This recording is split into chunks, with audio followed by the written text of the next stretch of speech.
Iinom na po sila dyan.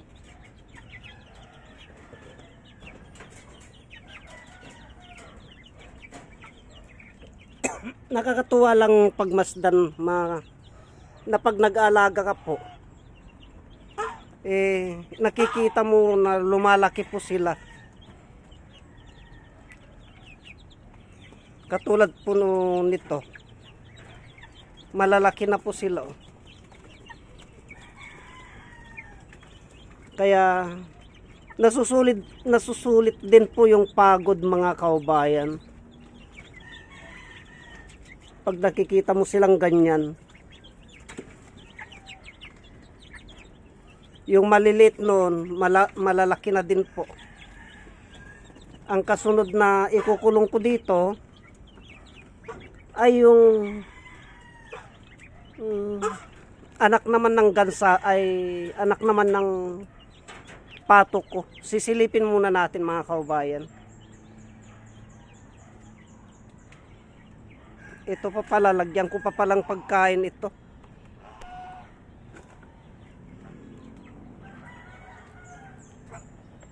Hindi na kayo.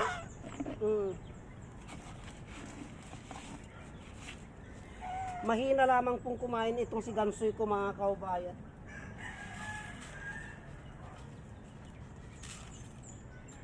Yan, mahina lang po siyang kumain. At ito naman, kailangan lagyan ko din ito.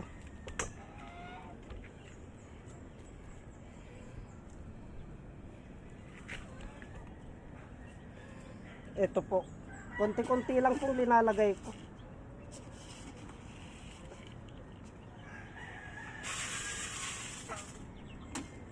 Yan. Pagkatapos paliguan ko na po itong si Gansoy.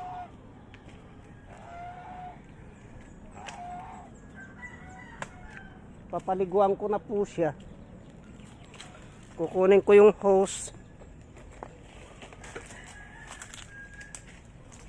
At dadalhin ko po doon at dito po siya maliligo.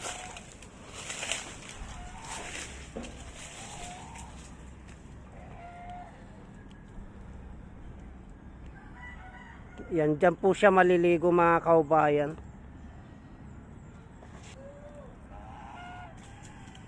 Bali ito naman pong lalagyan ko ng tubig, mga kaubayan. Yan.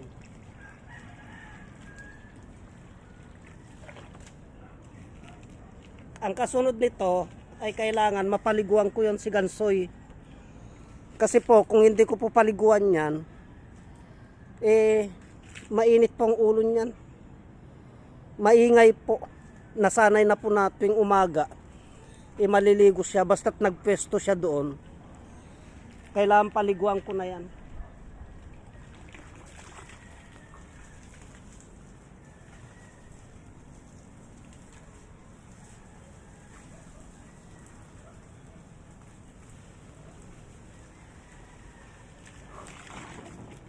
Okay na yun, mga kaubayan.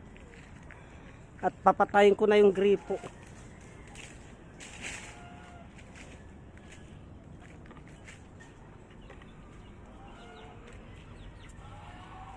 So, ganyan lamang po ang gawain ko ting umaga, mga kaubayan.